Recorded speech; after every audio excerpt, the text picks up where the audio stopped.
नमस्कार मंडळी, लक्ष्मीच्या पावलांनी या मालिकेच्या पुढील काही भागांमध्ये आपल्याला जबरदस्त असा ट्विस्ट बघायला मिळणार आहे। कलाने डिझायनिंगचे पैसे हे खरेंना नेऊन दिलेले असतात, त्यातून तिने आईवडिलांची मदत केलेली असते। ही गोष्ट सरोजला आवडलेली नसते, त्यामुळे सरोजने तिला सांगितलेलं असतं की जर इथून पुढे तू जर चांदेकरांचा 1 रुपया जरी खरेंकडे दिला तर तुला या घरातून निघून जावं लागेल। सोबतच ती कलाला अगदी नको नको ते बोललेली असते। इथपर्यंत देखील तिची मजल गेलेली असते की ती कलाला म्हणते की तुझा ज्वेलरी हडपण्याचा, सोबतच आमचं चांदेकरांचं घर गिळंकृत करण्याचा सुद्धा प्लॅन आहे आणि तू ही सगळी प्रॉपर्टी खरेंना जाऊन देणार आहे आणि आम्हाला भीक मागायला लावणार आहे। तर सरोजने कलावर नाही ते आरोप केलेले असतात। आता ते आरोप कलाला मात्र अजिबात सहन होत नसतात, कारण कला एक स्वाभिमानी मुलगी असते आणि असले तसले आरोप करणारी तर अजिबात नसते आणि पैशांवरनं तर नाहीच नाही। खरं तर कलाचे ते हक्काचे पैसे असतात, कारण रात्रंदिवस डिझाईन करून तिने ते पैसे कमवलेले असतात। तिच्या कष्टाचे पैसे अद्वैतने तिला दिलेले असतात, परंतु सरोज मात्र तिला ते खाऊ देत नसते। सरोज तिला खरेंची मदतच करून देत नसते आणि सोबतच कलावर नाही ते क्लेम करत असते। त्यामुळे कला देखील सरोजला म्हणते की ठीक आहे सरोज मॅडम, तुम्हाला असंच वाटतंय ना की मी डिझायनिंगचे पैसे माझ्या माहेरी देऊ नये म्हणून? चांदेकरांकडून कमावलेल्या पैशातून मी माझ्या घरच्यांची मदत करू नये एवढंच तुमचं म्हणणं आहे ना? त्यावर सरोज म्हणते की हो, चांदेकरांचा 1 रुपया देखील खरेंच्या घरी गेला नाही पाहिजे। कला म्हणते की ठीक आहे, मला तुमची अट मान्य आहे आणि मी तुम्हाला वचन देते की इथून पुढे चांदेकरांचा 1ही रुपया खरेंच्या घरी जाणार नाही। डिझायनिंगचे कुठलेही पैसे मी माझ्या आईवडिलांना देणार नाही, परंतु यातून असं सिद्ध होत नाही की मला माझ्या आईवडिलांची काळजी नाही आहे। मी माझ्या आईवडिलांची मुलगी आहे आणि मुलगी होण्याच्या सगळे कर्तव्य मी पार पाडणार आहे। मी माझे प्रयत्न कधीच सोडणार नाही आणि माहेरची कर्तव्य सुद्धा कधीच विसरणार नाही। माझ्या आईवडिलांवर दुःखाचा डोंगर आहे, माझ्या आईवडिलांवर कर्जाचा डोंगर आहे। अशा परिस्थितीत मी शांत नाही बसू शकत। तुमची अट मला मान्य आहे की चांदेकरांकडनं मी कुठलाही पैसा घेणार नाही, परंतु असं नाही की मी माझ्या आईवडिलांची मदत करणार नाही। एवढंच कला बोललेली असते। सरोजला मात्र कला काय बोलते ते कळलेलं नसतं, पण सरोज फक्त एवढंच घेते की आता ही चांदेकरांचे पैसे काही खरेंना नेऊन देणार नाही।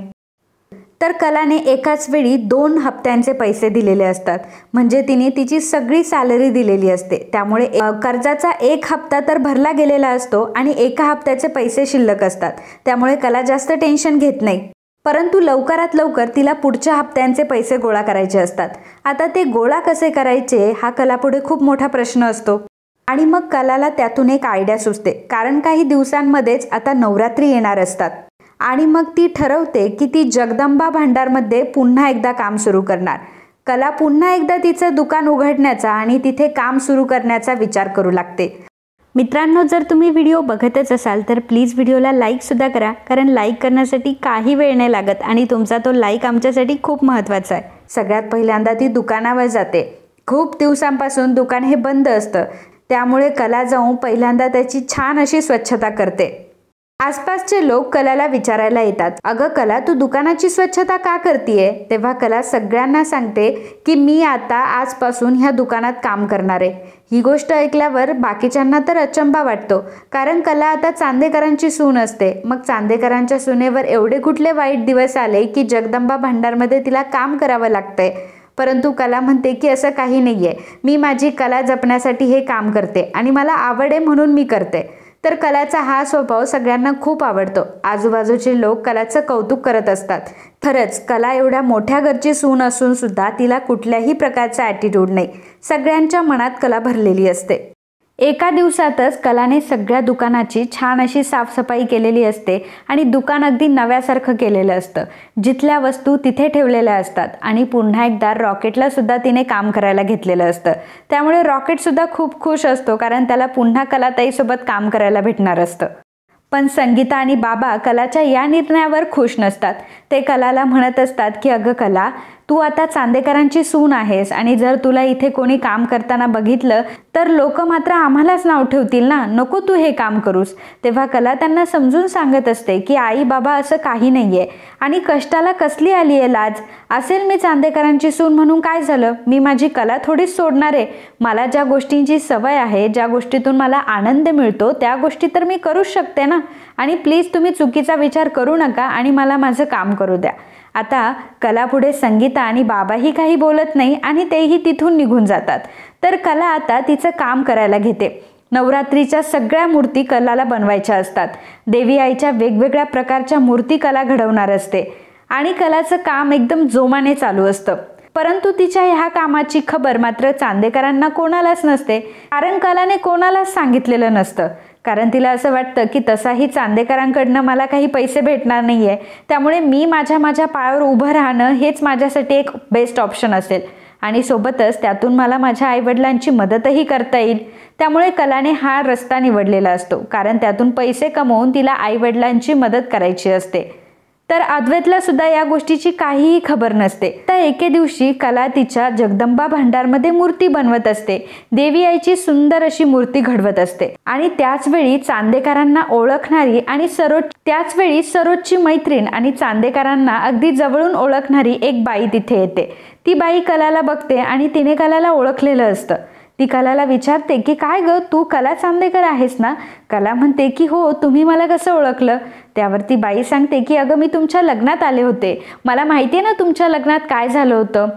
तुझी बहीण लग्नातून पळून गेली म्हणून तर तू अद्वैत सोबत लग्न केलंस ना. तेव्हा कला म्हणते की जाऊ देत ना आता तो विषय, तुम्ही काय मूर्ती बघायला आलात का माझ्याकडे. तेव्हा ती बाई म्हणते की नाही अगं नाही, मी इथून जात होते. ॲक्च्युली मी ह्या गल्लीत कधी येतही नाही, परंतु जात होते मी इथून आणि सहज माझं लक्ष गेलं तर मला तू इथे बसलेली दिसली म्हणून मी तुझ्याकडे आले. पण तू हे काय करतीयस. तेव्हा कला त्यांना सांगते की हे जगदंबा भांडार दुकान माझंच आहे. लग्नाच्या आधी मी इथे काम करत होते. मग ती बाई विचारते की मग तू आता इथे काय करतीयस. कला सांगते की मी आता इथे मूर्ती बनवतीये आणि मी पुन्हा इथे कामही सुरू केलंय.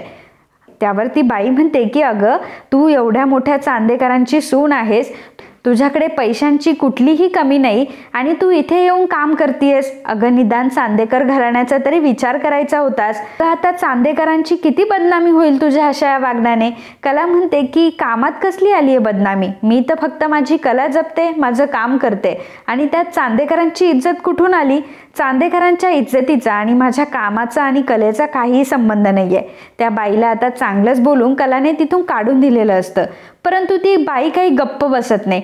बाहेर जाऊन तिने कलाचा एक फोटो काढून घेतलेला असतो, तोही दुकानासोबत. त्यावेळी कलाचा अवतार ठीक नसतो, कारण ती मूर्ती बनवत असताना कुठे कुठे तिच्या चेहऱ्याला, कपड्यांना सगळीकडे माती लागलेली असते, कलर्स लागलेले असतात.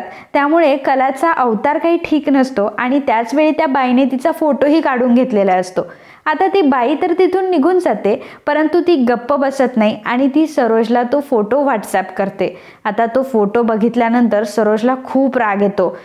मग ती बाई सरोजला कॉल करून सांगते की सरोज, अगं आज मी बघितलं की तुझी सून तिथे काम करत होती, वेगवेगळ्या प्रकारच्या मूर्त्या बनवत होती आणि बघितलं ना मी की अख्खी मातीने माखली होती.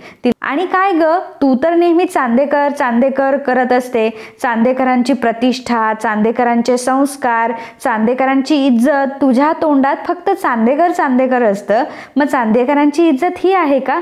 चांदेकरांच्या सुना मात्र अशा छोट्या दुकानावर जाऊन कामं करताय, मूर्त्या वगैरे बनवताय, हे चांदेकरांच्या घराण्याला शोभतं का. तेव्हा सरोजला आता खूप राग आलेला असतो, कारण कलामुळे तिला ह्या सगळ्या गोष्टी ऐकून घ्याव्या लागत असतात. तर ती बाई मात्र सरोजला बोलण्याचा एकही चान्स सोडत नसते आणि सरोजला ती खूप बोलत असते आणि म्हणत असते, मला वाटलं नव्हतं सरोज की चांदेकरांच्या घरामध्ये सुनांना अशी वागणूक मिळते की त्यांना पैसेही दिले जात नाही आणि त्यामुळे त्यांना असे कामं करावे लागतात. खरंच तुमचं घराणं फक्त नावाला मोठं आहे का.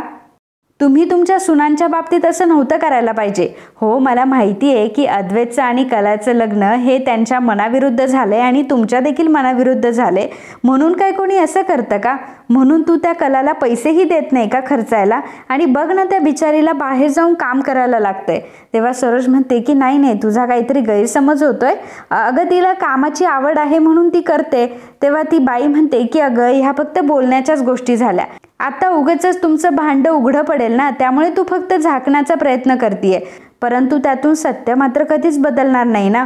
त्या बाईचा आता सरोजला राग आलेला असतो. सरोज रागाने फोन कट करते आणि त्याहूनही जास्त राग तिला कलाचा आलेला असतो. कधी एकदाची कला घरी येईल आणि मी तिला बोलेल असं तिला झालेलं असतं. संध्याकाळच्या वेळी कला घरी येते.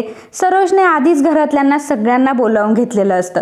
अद्वैत सरोजला विचारत असतो की अगं आई, काय झालंय, तू सगळ्यांना काय इथे बोलावून घेतलंय? परंतु सरोज म्हणते की थांब, जेव्हा कला येईल ना तेव्हा मी सगळ्यांसमोर सांगते की हिने नक्की काय केलंय, हिचे प्रताप काय आहेत नक्की, आणि ते बघून तुम्हा सर्वांना सुद्धा धक्का बसेल. आता सर्वजण विचार करत असतात की असं काय केलंय कलाने. तर त्यावेळी कला तिथे आलेली असते. आबाही तिथेच उभे असतात. सरोज म्हणते की आलीस तू, कुठे गेली होतीस? कला म्हणते की माहेरी गेले होते.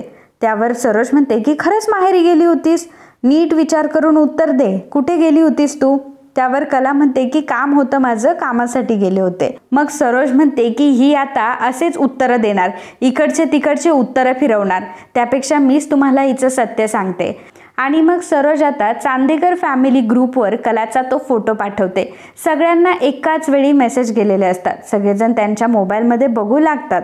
तर त्या मोबाईलमध्ये आता कलाचा तो फोटो आलेला असतो, ज्यामध्ये कलाच्या कपड्यांवर कलर्स माखलेले असतात, माती माखलेली असते. कलाचा अवतार अजिबात ठीक नसतो आणि ते बघून कोणालाही काहीही कळत नाही. सगळेजण विचार करू लागतात की ही कलाच आहे, पण हे काय करते कला, आणि एवढे कलर्स वगैरे हिच्या चेहऱ्याला लागलेत, माती माखली आहे, नक्की करते तरी काय ही? तेव्हा अद्वैत सरोजला विचारतो की आई, हे सगळं काय आहे? सरोज म्हणते की सांगते, आता मी सगळं सांगते. आबा, तुम्ही म्हणत होता ना की तुमची कला म्हणजे एकदम उत्कृष्ट सून, एक तिच्यासारखं सून कोणी असूच शकत नाही. लक्ष्मीच्या पावलांनी आली आहे ना कला ह्या घरामध्ये, परंतु चांदेकरांची इज्जत तिने किती चव्हाट्यावर आणली माहितीये तुम्हाला? अहो त्या एवढ्या एवढ्याशा गल्ल्यांमध्ये तुमची ही सून दुकान उघडून त्याच्यामध्ये मूर्त्या बनवत होती. अंगाला तिने किती माती लावून घेतली होती, काय तिचा तो अवतार, आणि कशा पद्धतीने त्या मूर्त्या बनवत होती. तिला चांदेकरांच्या इज्जतीचं काही भान तरी आहे का? आणि आबा, तुम्ही तर प्रत्येक वेळी तिचं कौतुक करत असताना मला तर तुम्ही काही बोलूच देत नाही. तुम्हाला प्रत्येक गोष्ट तिची खरी वाटते, प्रत्येक वेळी तुम्ही तिची साईड घेता. मग आता काय झालं? आता तुम्ही बोला ना, तुम्हाला पटलं का हे तिचं वागणं? त्यावेळी आबांनाही थोडंसं तिचं वागणं पटलेलं नसतं. आबा कलाला म्हणतात की कला, हा सगळा काय प्रकार आहे? सुनबाई, मी तुझ्याकडनं तरी ही गोष्ट एक्सपेक्ट नव्हती केली. मला सांगशील का तू नक्की काय प्रकार आहे? मला माहिती आहे की तू जाणून बुजून चांदेकरांच्या इज्जतीला कधीच धक्का लावणार नाही. मूर्त्या बनवण्याशी माझं काही दुमत नाही, परंतु तिथं तू छोट्याशा दुकानात त्या मूर्त्या बनवते. खरं तर आपली चांदेकरांची सुद्धा एक इज्जत आहे ना, आणि लोकांच्या तोंडाला आपण हात नाही लावू शकत. लोक या गोष्टीचं कुठेही भांडवल करू शकता, आणि मीडियावाल्यांचं आपल्या घराकडे तर लक्षच आहे. मीडियावाले या बातमीचा कुठल्याही प्रकारे वापर करू शकता. ही गोष्ट तुला माहिती आहे ना? तेव्हा कला म्हणते की हो आजोबा, मला माहिती आहे. सरोज म्हणते की अगं, माहिती आहे तर मग तू असं का वागलीस? तू का असं चांदेकरांच्या इज्जतीसोबत खेळ केलास? इतर वेळी तर चांदेकरांची उत्तम सून होण्याचे उदाहरणं तू देत असते, सगळ्यांना तर हेच दाखवून देत असते की मी चांदेकरांची उत्तम सून आहे. मग इथे कुठे गेले तुझे संस्कार? प्रत्येक वेळी तुझ्या संस्कारांचं गुणगान तू स्वतः गात असतेस ना, मग आता तुझे संस्कार कुठे गेले? ते संस्कार तर तुझे दिसत नाहीये. आणि सांग मला, तू असं का केलं? तुला चांदेकरांची इज्जत का घालवायची आहे? मग आता कला सरोजला म्हणते की सरोज मॅडम, बस झालं, मी तुमचं खूप ऐकून घेतलं. मगाच्यापासून तुम्ही बोलताय, मी ऐकते, परंतु आता मात्र मी गप्प बसणार नाही. मागच्या वेळी तुम्ही मला गप्प केलं, त्याचं कारण काय होतं की मी चांदेकरांचा पैसा हा मी खरेंना नेऊन दिला. भलेही तो पैसा माझ्या हक्काचा होता, तो पैसा माझ्या कष्टाचा होता, तरी सुद्धा माझ्या कष्टाचं तिथे मोल झालं नाही. मग माझ्या कष्टाचं जिथे मोल होतंय, मला तिथे तरी जाण्यासाठी नकार देऊ नका. निदान तिथे तरी आदर करा. चांदेकरांच्या कामाचा मी आदर करते ना, मग माझ्या कलेचा सुद्धा आदर झालाच पाहिजे. आणि काय हो, तुम्हीच तर मला म्हणालात ना की चांदेकरांचा 1 रुपया सुद्धा घरातून गेला नाही पाहिजे, आणि मी तुमचं वचन पाळलंय. मी चांदेकरांचा कुठलाही 1 रुपया खरेंच्या घरी जाऊन नाही दिलाय, परंतु मी तुम्हाला त्याच वेळी वचन दिलं होतं, मी माझ्या आईवडिलांच्या कर्तव्यामध्ये कधीही कमी पडणार नाही. नेहमी माझ्या आईवडिलांना मदत करेन, आणि माझ्या आईवडिलांवर जर कर्जाचा डोंगर आहे तर ती फेडण्याची जबाबदारी सुद्धा माझी आहे. आता चांदेकरांकडे मी कितीही काम केलं आणि त्यातून मला कितीही पैसे जरी मिळाले तरीसुद्धा मी माझ्या आईबाबांची मदत त्यातून करूच शकत नाही. त्या पैशांतून मला त्यांची गरज भागवताच येणार नाही. त्यामुळे मला या मार्गाचा अवलंब करणं गरजेचं होतं. आणि पहिली गोष्ट म्हणजे मी देवीच्या मूर्त्या बनवत होते. कुठे चोरी तर करत नव्हते, डाका तर घालत नव्हते, ज्याच्यामुळे चांदेकरांची इज्जत जाईल. मूर्त्या घडवण्याचं काम करत होते ना मी. आणि मग मूर्ती घडवताना चांदेकरांची कुठली लाजमध्ये येते? आणि खरंच चांदेकर एवढे हलके आहेत का की जे कोणाच्याही कामाला खालच्या दर्जाचं समजेल? मला तर माझं काम खालच्या दर्जाचं वाटत नाही. मला असं वाटतं की मी जे काही काम करते ते चांगलंच काम करते आहे. प्रॉब्लेम माझ्या कामाचा नाही आहे, तुमच्या नजरेचा आहे की तुम्हाला त्या नजरेतून माझं काम छोटं दिसतंय. प्रत्येक वेळी तुम्ही बोलत आलात, मी ऐकत आले. मागच्या वेळी सुद्धा मी काहीच बोलले नाही, मी तुमचं निमूटपणे ऐकलं. परंतु आता जरी तुम्हाला प्रॉब्लेम असेल तर मी मात्र काहीच करू शकत नाही. आणि आता मी माझा लॉस करून मी तुम्हाला कुठलंही वचन देणार नाही. मी माझं काम पुन्हा चालू केलंय आणि माझं हे काम चालूच राहणार. मग ते कोणाला आवडो किंवा ना आवडो, मला माझ्या आईवडिलांची मदत करायची आहे. ते माझ्यासाठी सगळ्यात महत्त्वाचं आहे आणि त्यासाठी माझ्याकडं फक्त एवढा एकच पर्याय आहे आणि तो पर्याय मला घ्यायचा आहे. चांदेकरांकडनं मला कुठलेही पैसे नको आहे, मला उपकार नको आहे. करेल तर माझ्या कष्टाने करेल आणि माझ्या कष्टातूनच मी माझ्या आईवडिलांची गरज भागवेल. मला चांदेकरांचा कुठला पैसाही नको आहे. डिझायनिंग तर मी चांदेकरांसाठी करते, परंतु त्याचं मानधनसुद्धा मी घेत नाही आता. कारण का की सरोज मॅडम, तुम्ही सांगितलं की खरेंकडे पैसे द्यायचे नाही. माझ्या हक्काचे पैसे सुद्धा तुम्ही मला माझ्या माहेरी देऊ दिले नाही. आता मी तुमच्या सगळ्या गोष्टी ऐकल्या, पण मी आता मात्र ऐकणार नाही.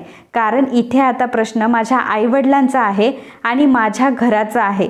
आणि माझ्या घराचा जिथे प्रश्न येईल तिथे मी गप्प बसणार नाही आणि मला जी कामे पडेल ती कामे मी करेल. कारण मला माझ्या आईवडिलांचं घर वाचवायचं आहे. त्यामुळे मी तुमच्या बोलण्यात आता येणार नाही. तुम्ही मला कितीही समजून सांगितलं तरीसुद्धा मी आता ऐकणार नाही. कलाने स्पष्टपणे आता सरोजला तसं सांगितलेलंच असतं. तर अद्वैतसुद्धा कलाकडे बघत असतो आणि तो आता मध्ये काहीच बोलत नाही. कारण अद्वैतला सुद्धा कलाचं म्हणणं पटलेलं असतं. अद्वैत विचार करतो की हिला डिझायनिंगचे पैसे भेटत होते, निदान त्यातून ती तिच्या आईवडिलांची गरज भागवू शकली असती. परंतु आईने काय केलं? आईने तिच्याकडनं वचन घेतलं आणि त्यामुळे डिझायनिंगचे पैसे तिला घरी देता येत नाहीये. आणि मग ती करणार तर काय करणार आहे? अद्वैत देखील कलाच्या बाजूने विचार करतो. तर आबासुद्धा आता कलाच्या बाजूने झालेले असतात आणि कलाला ते म्हणतात की सुनबाई, तुझं बरोबर आहे, तुझं काहीही चुकलं नाहीये. आणि सरोज, तू एवढं तोंड वर करून कलाला बोलतीयस ना, तर हा विचार तू आधीच करायला पाहिजे होता. तेव्हा तू गप्प नाही बसलीस. तेव्हा मात्र तुझं हेच म्हणणं होतं ना की डिझायनिंगचे पैसे कलाने तिच्या माहेरी द्यायचे नाही. जर डिझायनिंगचे पैसे कलाने तिच्या माहेरी दिले असते तर आज कलावर ही वेळ आलीच नसती. तिला तिच्या जगदंबा भंडारमध्ये काम करण्याची काय गरज होती? तिच्या हातात कला आहे. बरं, असं नव्हतं की आपण तिला उगाचच पेमेंट करणार होतो किंवा अद्वैत तिला उगाचच पेमेंट देत होता. तिने कष्टाने कमवलेले पैसे होते. मिस्टर स्वामीनाथन यांना कोणाच्याच डिझाईन्स आवडल्या नाही ज्या कलाच्या आवडल्या. जर कला नसती तर मिस्टर स्वामीनाथनसोबत असलेलं डीलसुद्धा कॅन्सल झालं असतं. सोबतच 1 ग्रॅम सोन्याची आयडियासुद्धा फक्त आणि फक्त कलामुळे आपल्या मार्केटमध्ये आली आहे. आणि त्यामुळे चांदेकरांना किती फायदा होतोय ही गोष्ट तुला मी नव्याने सांगायला नको. एवढं सगळं त्या मुलीने केलेलं असताना तिच्या हक्काच्या पैशांचं ती काय करणार हे सुद्धा तूच ठरवणार का? एवढं सगळं त्या मुलीचं योगदान असताना, एवढं सगळं त्या मुलीने चांदेकरांसाठी केलेलं असताना आणि मग चांदेकरांकडून तिला जे काही पेमेंट भेटलं त्या पेमेंटचं सुद्धा काय करायचं हे तिने सोडून तूच ठरवायचं. सरोज, तुला असं वाटत नाही का की तू चुकते म्हणून? तुला असं वाटत नाही की तू चूक करते म्हणून? आणि आज त्या पोरीने मूर्त्या बनवल्यात तर त्यात चुकीचं काय आहे? चांगलंच तर काम केलंय. देवी आईची मूर्ती बनवली आहे. आपल्या घरी सुद्धा ती पहिल्यांदा आली होती तेव्हाही तिने देवी आईची मूर्ती बनवली होती आणि त्यात वाईट काम असं काहीच नाहीये. कलाने मला सांगितल्यावर मला पटलंय. उद्या जरी मीडियावाले आले तरी मी त्यांना अभिमानाने सांगेल की हो, माझी सून कला जपते आणि माझी सून मूर्त्या बनवतीये. मी त्यांना प्रामाणिकपणे आणि गर्वाने सांगेल की कला माझी सून आहे आणि मला तिच्या कामाचा प्रचंड अभिमान आहे आणि मी तिच्या कामाला कमीही लेखत नाही. आबांनी सरोजला चांगलंच झापलेलं असतं. अद्वैतही कलाच्या बाजूने बोलत असतो. सगळेजण कलाच्या बाजूने झालेले असतात आणि सरोज पडलेली असते एकटी. कारण यावेळी रोहिणी आणि राहुल सुद्धा आता सरोजच्या बाजूने नसतात, कारण सगळी पार्टी कलाच्या बाजूने झालेली असते. त्यामुळे सरोज आता एकटी पडलेली असते. सरोजने ही परिस्थिती स्वतःवर ओढवून घेतलेली असते. आता या गोष्टीचे सरोजला काय काय पश्चाताप बघायला भेटतात हे आपल्याला पुढील काही भागांमध्ये पाहायलाच मिळेल. परंतु आज मात्र कलाने सरोजची फारच चांगली जिरवलेली असते. आज कलाने मुद्दाम सरोजला अगदी शब्दांमध्ये पकडलेलं असतं. कलाने स्वतः शब्दांचा खेळ केलेला असतो, पण तो बरोबर केलेला असतो आणि त्यामुळे सरोज आता स्वतःमुळेच फसलेली असते. तर सगळं चांदेकर घर आता कलाच्या बाजूने असतं आणि सरोज एकटी असते. मित्रांनो, आजच्या या भागाबद्दल तुमचं काय मत आहे हे आम्हाला नक्कीच कळवा. And if you like my video please do subscribe, share and comment. Thank you. मित्रांनो, जर तुम्ही व्हिडिओ बघतच असाल तर प्लीज व्हिडिओला लाईकसुद्धा करा, कारण लाईक करण्यासाठी काही वेळ नाही लागत आणि तुमचा तो लाईक आमच्यासाठी खूप महत्त्वाचा आहे.